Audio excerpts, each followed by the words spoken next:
오늘 말씀은 강력한 복음, 구원의 은혜, 성도의 자랑이 되는 그런 말씀입니다.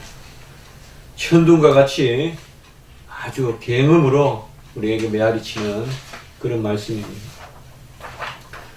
제가 본래 한 4, 5절 말씀을 보려고 하다가 너무 이 말씀이 귀한 말씀이고 또 큰 진리로 우리에게 오는 말씀이기 때문에 오늘 이 한 절만 가지고 이 새벽에 함께 말씀을 나누고자 하는 것입니다. 내가 진실로 너희에게 이르노니, 이것은 주님께서 특별히 신적인 근위를 드러내시는 그런 말씀의 어법입니다. 특별히 귀한 말씀, 천국 복음, 또 경계시키고 그리고 깨닫게 하고 자는 사람을 깨우는 그런 말씀을 전할 때 내가 진실로 너에게 이르노니 라는 이런 말씀을 사용하셨습니다. 어떤 성경에서도 주님 외에는 이런 표현을 쓰지 않습니다. 주님은 이 신적 권위를 드러내는 말씀으로 하나님의 일을 선포하십니다. 주님의 말씀에는 권위가 있고 우리에게 이렇게 기록된 말씀으로 하나님께서 만세전에 예비하셔서 하나님의 뜻을 계시하시는 것은 바로 하나님의 영원하신 작전 가운데 우리를 구원하기 위함이십니다. 오늘 말씀에서 우리가 특별히 기억해야 할 것은 먼저 시제를 우리가 한번 생각해 볼 필요가 있습니다. 내 말을 듣고, 이 현재형입니다.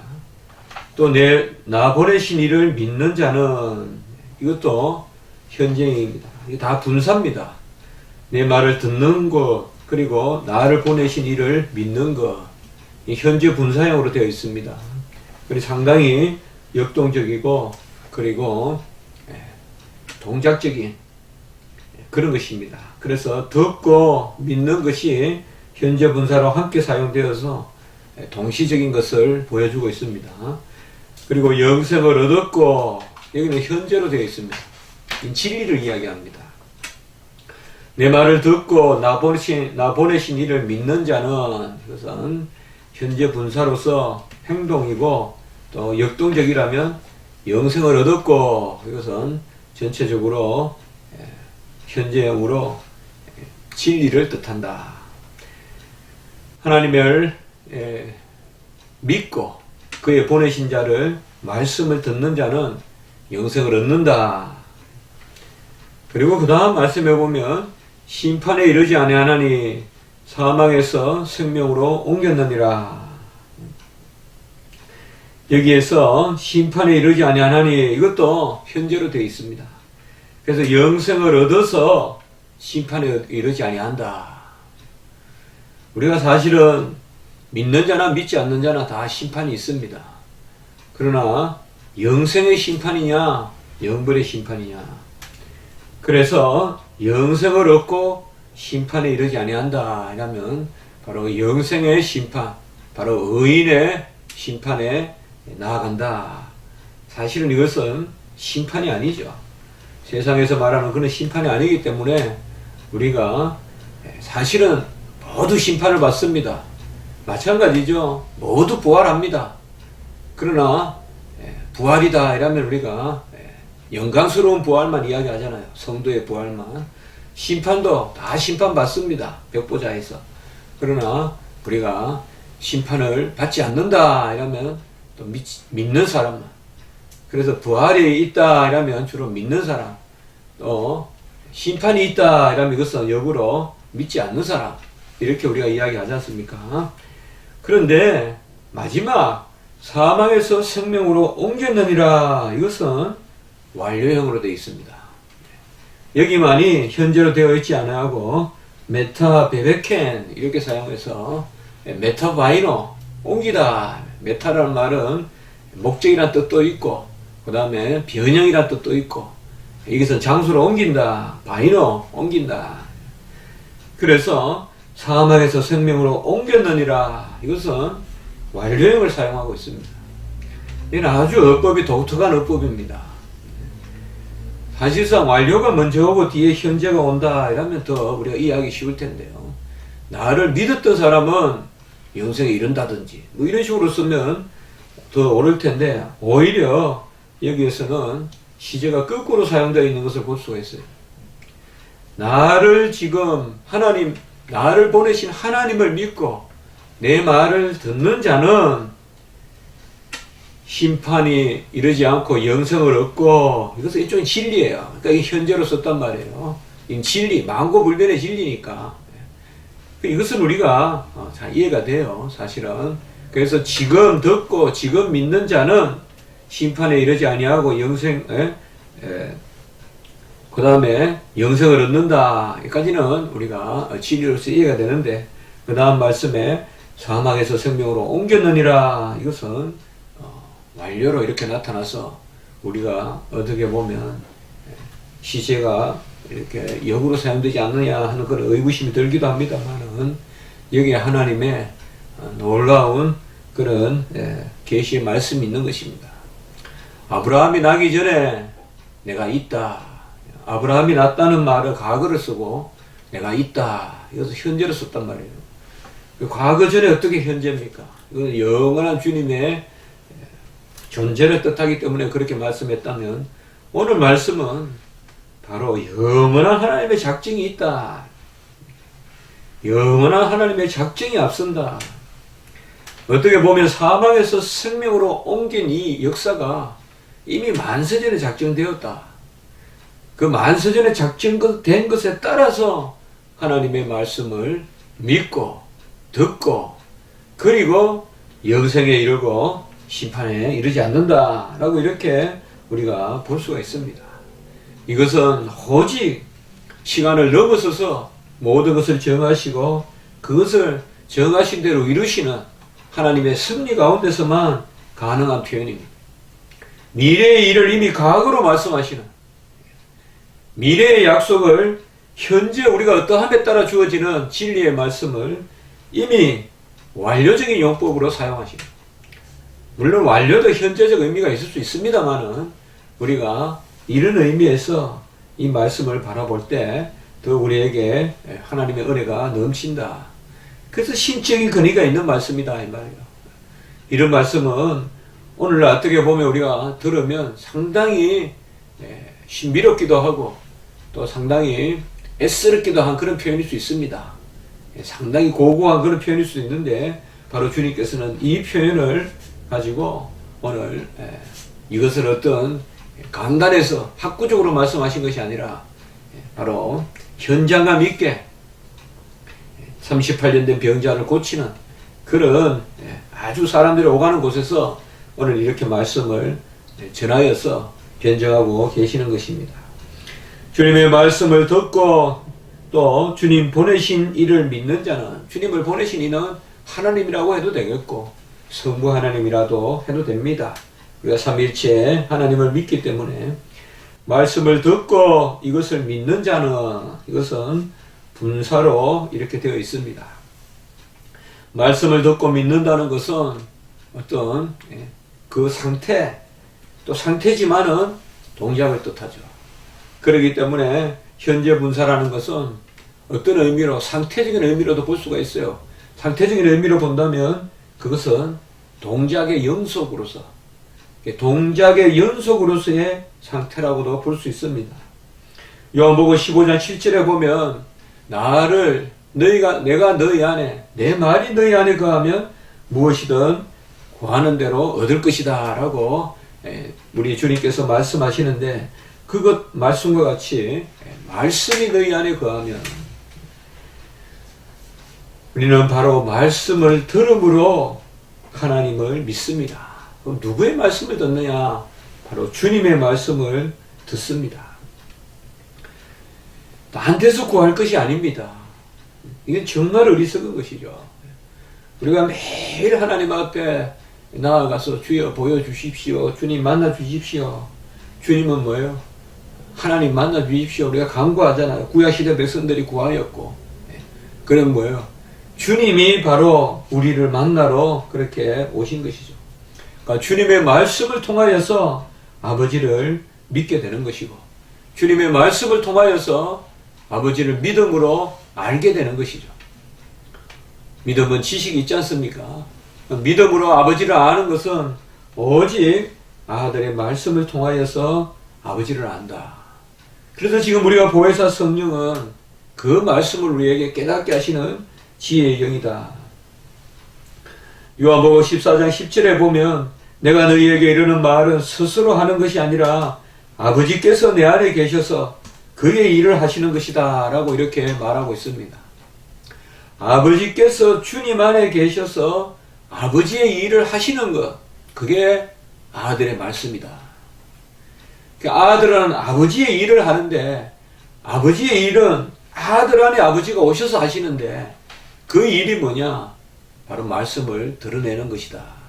계시하는 것이다. 우리가 성경에도 이런 표현이 많지만은 특별히 신학적으로 우리가 조직신학이나 이런 진리를 공부할 때 보면 이런 것을 아주 많이 우리에게 이야기됩니다. 그래서 아들이 아버지의 계시고 아버지의 일이 아들의 계시다. 너무 이것을 강조하고 한 나머지 아버지와 아들이 윗객이 모호해지는 그게 바로 칼 바르트죠. 그러나 칼 바르트가 이런 구절을 가장 강조를 했어요. 이 구절을. 아버지가 아들 안에서 일하시는데 사건, 그것이 바로 아들의 계시다. 이 요한복음 14장 10절이 바로 칼 바르트가 가장 많이 인용하고 하는 그런 구절일 수 있습니다. 이런 말씀이. 그러나 우리는 분명히 알 것은 아버지와 아들이 분명한 윗격의 구분 가운데서 아버지는 자신을 드러내신다는 것을 알아야 됩니다. 그때 우리가 아들이 아버지의 구속사역을 이루는 것입니다. 아니면 계시가 구속이 되어버려요. 이 칼 바르트의 문제예요. 계시 자체가 구속이 되어버려요. 그리고 계시 자체가 성육신이 되어버려요. 칼 바르트는 성육신이 십자가는 이후에 확정하는 사건이고 성육신이 중요한 사건이라고 했어요. 성육신이 십자가보다 더 중요하다고 봐요. 물론 성육신이 중요하죠. 그러나 그렇게 말할 수는 없죠. 분명히 역사상 이 땅에 오신 아들이 십자가에서 구속을 이루셨거든. 다 이루셨다는 그 말씀을 버리면 안 되거든요. 그런데 칼 바르트 같은 경우는 뭐냐?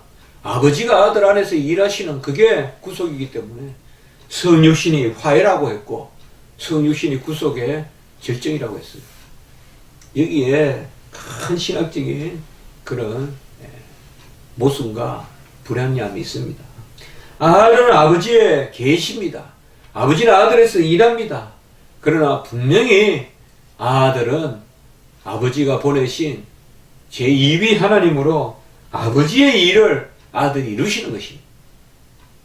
아버지가 아들 안에서 일한다는 삼위일체 하나님의 함께 일하심, 우리가 함께 봤죠. 함께 동사하신다. 그것과 더불어 함께 일하시지만은 아들이 아버지의 뜻을 이루신다는 그 분명한 구속사적인 인식이 있어야 됩니다. 구속사적 성취에 대한 그런 개념이 없고 전부 인식론으로 전부 계시로 그렇게 다 풀어가는 것은 옳지 않습니다. 바로 아들의 말씀을 듣고 보내신 이를 믿는 자는 말씀을 듣고 믿는다 혹은 믿고 듣는다 같은 말씀입니다. 우리는 보통 듣고 믿는다라고 하지만은 하나님의 은혜가 전적인 역사가 성령의 역사가 전적인 하나님의 은혜라고 믿기 때문에 듣고 믿는다 할 수 있지만 믿고 듣는다라는 말과 같습니다. 그게 바로 순종입니다.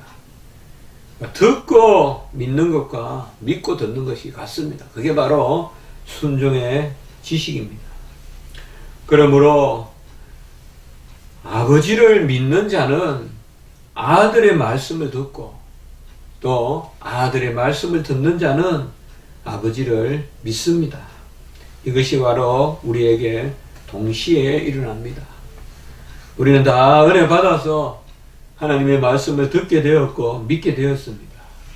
또 믿어서 들었다라고도 표현합니다만은 이게 동시적이라는 것을 알아야 됩니다. 이 큰 은혜가 있고 오늘의 삶 가운데 성화의 과정에서도 계속적으로 이것이 나타납니다. 그 사람은 심판에 이르지 아니한다라고 이렇게 말씀하고 있습니다. 심판이 있느냐 없느냐를 어떤 관념적인 그런 자녀됨으로 너무 추구할 것이 아니라 지금 내가 말씀을 듣고 그 말씀을 믿고 있느냐, 이게 어떻게 보면 가장 구원받은 백성의 표라고 하겠습니다. 말씀을 듣고 믿는다, 혹은 믿고 듣는다. 이 듣는다는 말은 귀로 듣는다는 것이 아니라 심령으로 아멘 하면서 듣는다. 또 한 단계 더 나아가면 듣고 행한다. 이게 다 포함이 되겠습니다.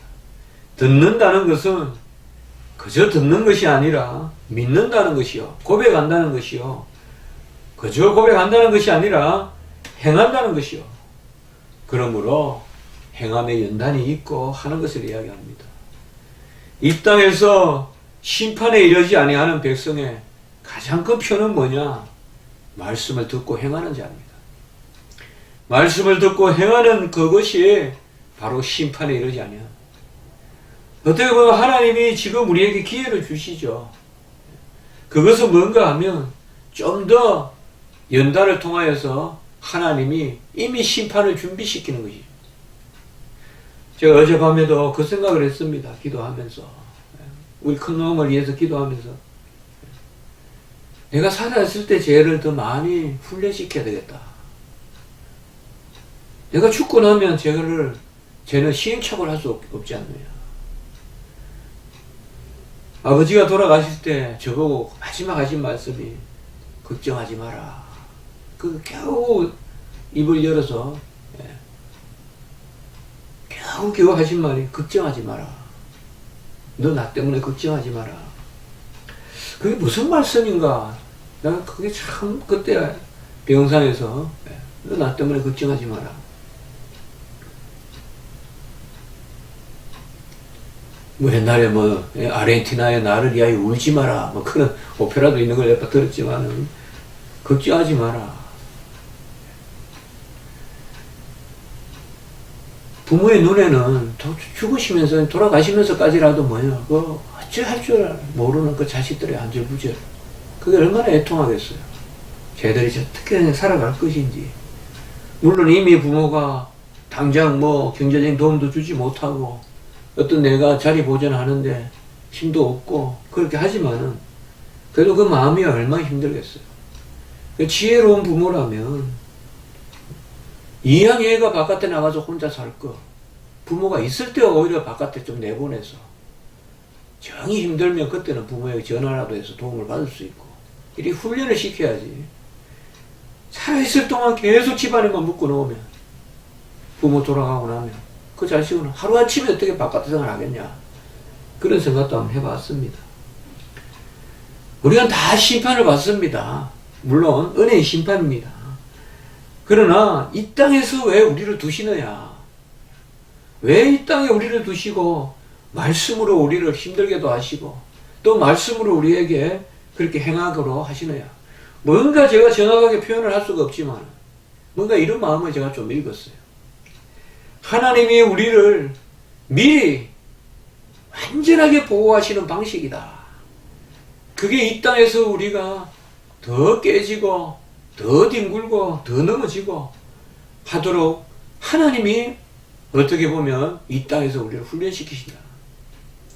물론 우리 인생하고 다릅니다. 하나님은 영원히 보호하실 수 있습니다. 우리 부모와 다릅니다.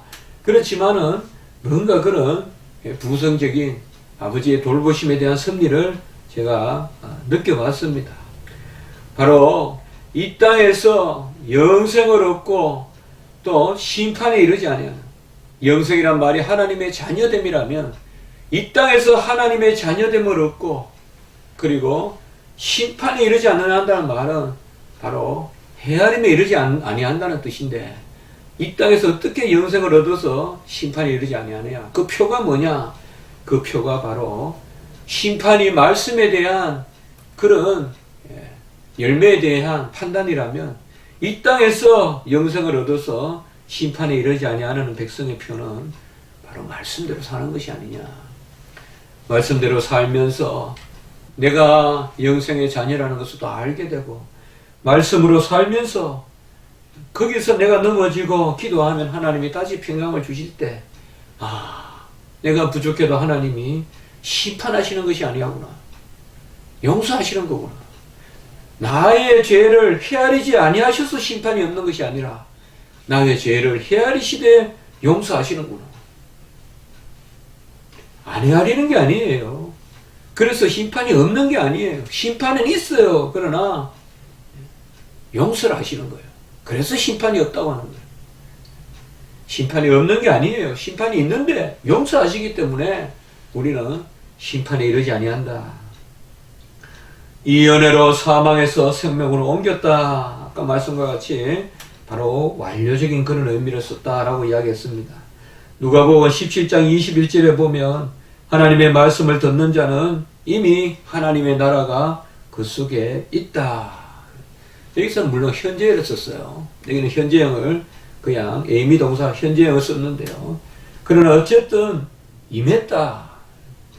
하나님의 말씀을 듣는 자에게는 오늘 여기 나오잖아요. 듣고 믿는 자에게는 이미 하나님의 나라가 거기에 임하였다. 우리는 사망에서 생명으로 옮겼습니다. 사망에서 생명으로 옮겼다는 말은 그와 함께 죽고 그와 함께 살아났다는 것입니다. 로마서 6장 5절에 우리가 그리스도의 죽음에 연합해야 부활에 연합한다고 말씀하여 주셨고, 로마서 6장 4절에 보면 우리가 예수 그리스도의 죽음의 세례에 연합하여서 새 생명 가운데 행하게 된다고 그렇게 말하고 있습니다. 전체적으로 오늘 말씀은 종말론적인 그런 앞으로 있을 심판도 되지만 진정한 종말론적 의미를 이야기합니다. 이 시대의 종말론적인 의미의 삶을 어떻게 살아갈 것인가. 사망에서 생명으로 옮겼고 로마서 6장 4절에 그의 죽으심과 합하여 세례를 받게 하신 것은 이제는 새 생명 가운데 행하게 하려 하심이라. 제가 아까도 설명을 그렇게 드렸죠. 바로 심판이 없다 이런 것들. 그래서 전체적으로 말씀을 듣고 새 생명 가운데 행하게 하려 하시려고 이미 우리에게 사망에서 생명으로 옮겨버리신, 이미 하나님이 우리에게 주신 은혜가 있다. 골로새서 3장 3절에 보면 가장 우리가 잘 기억하는 말씀이죠. 이것으로 많은, 이번에 찬송도 보니까 바뀌었더라고요. 전에는 죄에 매여 죽을 인생, 이것은 요새는 죄에 매여 죽은 인생 이렇게 완료로 그냥 썼더라고요. 전에는 죽을 인생 이랬으면 요새는 인생. 제가 얼마 전인가 찬송할 때도 그렇게 찬송을 바꾼 걸 제가 생각이 납니다만, 골로새서 3장 3절에도 그 말씀이죠. 이는 너희가 죽었고 너희 생명이 그리스도와 함께 하나님 안에 감추어졌음이라. 여기는 과거형을 썼습니다. 이게 가장 대표적인 과거형. 이미 죽었고, 너희가 죽었고 너희 생명이 그리스도와 함께 하나님 안에 감추어졌습니다. 오늘 사망에서 생명으로 옮겼다라는 말은 우리가 죽었다는 것입니다. 다만 옛사람이 죽었다. 그 죽음에는 저자씨 안에 생명이 감추어져 있듯이 그리스도와 함께 하나님 안에 너희 생명이 감추어졌습니다. 골로새서 3장 3절에 이야기하고 있습니다. 우리의 인생이 길지 않습니다. 여러 가지 일이 있고 두려움이 많습니다. 어떻게 살아가야 될지, 간혹은 인생이 더 길었으면 하는 마음도 있지만 간혹은 인생이 하루도 살기가 막막할 만큼 어렵습니다. 그러나 오늘 말씀을 우리가 기억하면서 또 부딪히고 또 넘어지더라도 그것이 바로 이미 완료형의 구원을 받은 사람들의 삶이라는 걸 기억하면서 변치 않는 하나님의 은혜, 우리가 죽었다는 것도 기억하고, 어쨌든 우리는 죽었고 우리 속에 생명이 감추어져 있고 하나님의 역사가 나타납니다. 부족하다 생각하지 말고 다시 힘을 내서 일어나고, 못한다 하지 말고 하나님 앞에 구하여서 뚜렷한 비전을 얻고 그것을 내 육신의 몸으로 이루어. 어제 산에 가보니까 그 하드 아이스크림 그거를 옮겨가지고 젊은이들이 3시인가 4시, 우리는 걷기도 힘든데 끙끙하면서 올라가는데 그것을 팔고 있더라고. 아르바이트로 즐겁게. 그래서 2,000원인데 1,000원이다 그러면서 세일해가지고 그래서 제가 그 생각했어요. 벤치에 앉았어. 젊은데 뭘 못하냐 하는 말이 저 뜻으는 말이구나. 건강하기만 하면 부지런하면 죽지는 않겠구나. 할 일을 얼마든지 있겠구나. 내가 몸이 좋고 건강하면 지금 저 시간에 누워서 그냥 그렇게 그냥 잠자는 사람 청년도 있을 텐데 부지런하면 살겠구나. 뭐든지 할 수 있겠구나. 그 생각을 해봤습니다. 우리도 십자가를 지고 간다고 하는데 너무 편안하게 살지 않는지 생각해 보면서 좀 더 부지런하고 좀 더 하나님께 매여서 몰두하고 큰 산에 올라가면 그걸 끙끙 메고 올라가서 파는 그런 사람들의 모습도 있는데, 우리가 주의 일을 하는 표대를 향해 나아가는 자로라 좀 더 열심히 하나님 앞에 매달린 그런 은혜가 우리에게 있으면 좋겠습니다. 한번 기도드립니다. 하나님 아버지 감사합니다. 놀라운 선포의 말씀 감사를 드립니다. 보내신 자를 믿고 보냄 받은 자의 말씀을 듣고 이제 아버지여 우리가 죽었고 사망에서 생명으로 옮겨졌다는 그런 선포의 말씀을 허락하시니 감사합니다. 하나님, 우리는 지극히 부족하고 연약합니다만 하나님 앞에 항상 마땅히 된 자로서 하나님이 우리에게 은혜를 베푸신 그것을 기억하면서 나가는 저희들이 되게 해 주시옵소서. 우리는 애쓰고 노력하지만 힘이 연약합니다. 우리에게 건강도 주시옵소서. 아버지여, 쇠하여가는 육체 가운데서 하나님 아버지 새 힘을 날마다 허락하셔야 주의 일을 감당할 수 있사오니 주님, 우리에게 새 힘을 허락하여 주시고 게으르지 않게 하시고 항상 깨어서 좀 더 열심으로 주를 섬기는 저희들이 될 수 있도록 주여 도우시고 인도하여 주시옵소서. 오늘은 특별히 어린이들의 아버지여 그런 날입니다. 하나님, 어린이들을 특별히 안아주시고 복되게 하셨듯이 우리 모든 이 지구상의 어린이들을 다시금 돌아보는 그런 계기가 되게 도와주시고 우리 교회의 주일학교 위에도 하나님의 은혜를 더하여 주시옵소서. 감사하고 구주 예수 그리스도 이름으로 기도드리옵나이다. 아멘.